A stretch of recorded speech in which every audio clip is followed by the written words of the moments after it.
Our one-day trip around the San Juan Skyway.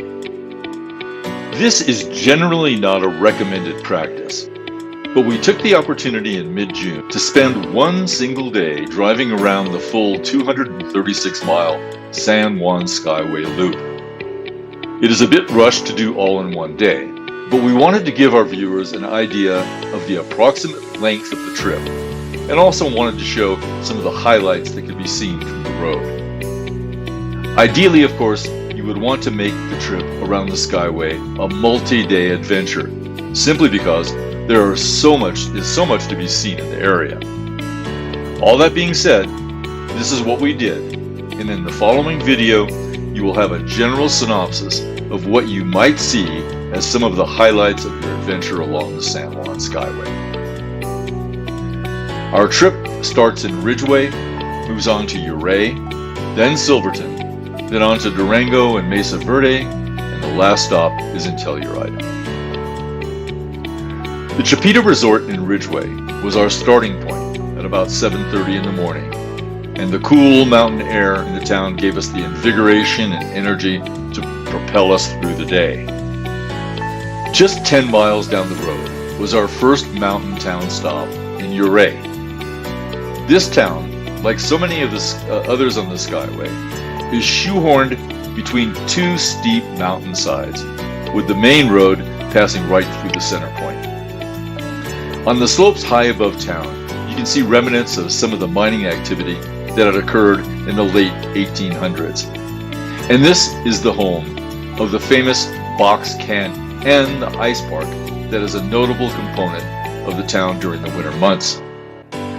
This is also the home of one of the most famous hotels in the Skyway, the Beaumont Hotel, which had its origins in the 1880s.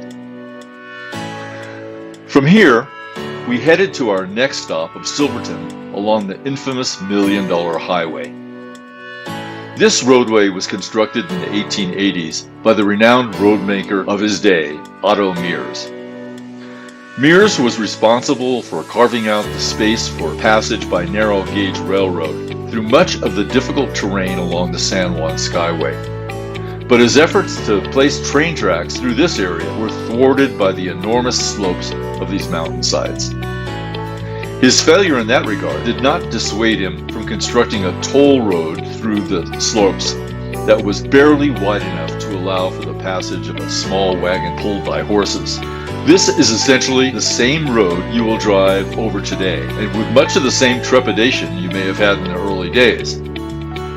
The lack of guardrails in most places will give most people quite a start, and this in itself will justify the below 25 miles per hour speed limit found on most of this section of road.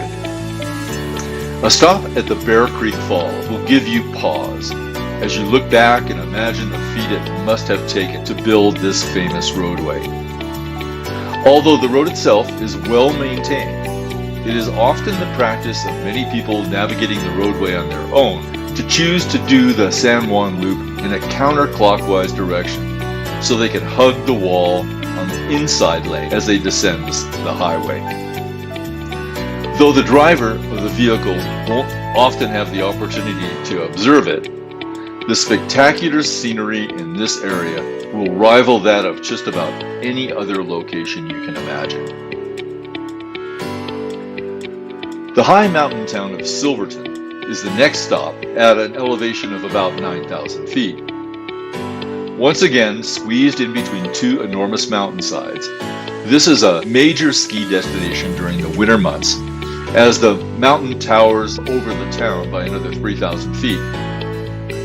Silverton was one of the major mountain towns during the mining era, and today it is a laid-back mountain hamlet.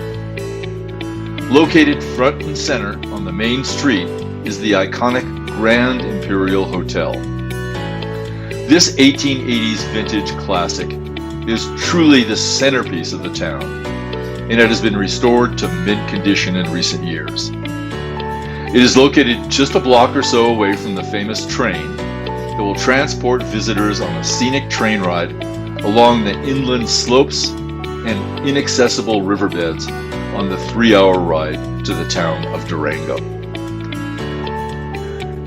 The next segment of the roadway takes you by Molas Pass and Molas Lake as you make your way down elevation to Durango, which will be highlighted by a visit to another iconic inn, the Strater Hotel. This, once again, 1880s vintage hotel, has seen so much of the history of the town in the making, and it too has been restored over the years to an immaculate condition. At this point, we're ready to make our way from the mountains to the high desert of Mesa Verde.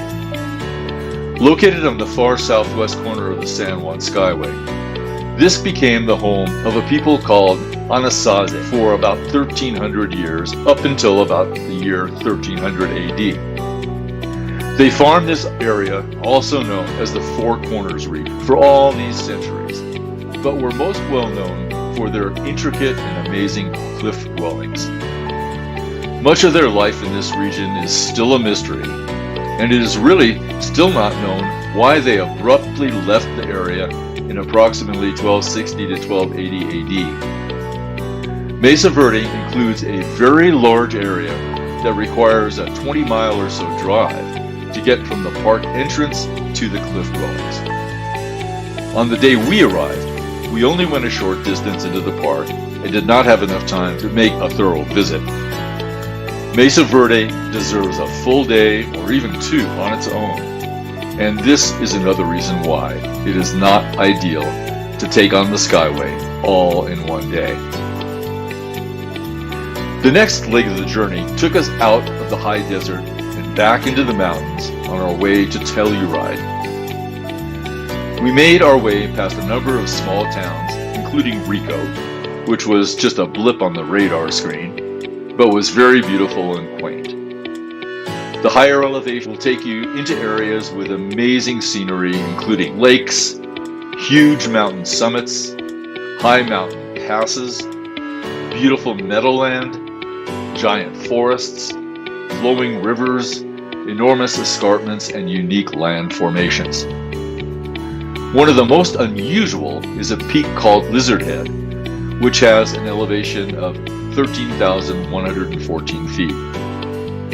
It is impossible not to see it as you drive by, and it is considered to be among the most difficult and dangerous mountains to climb in all of Colorado, and was not first climbed until the year 1920.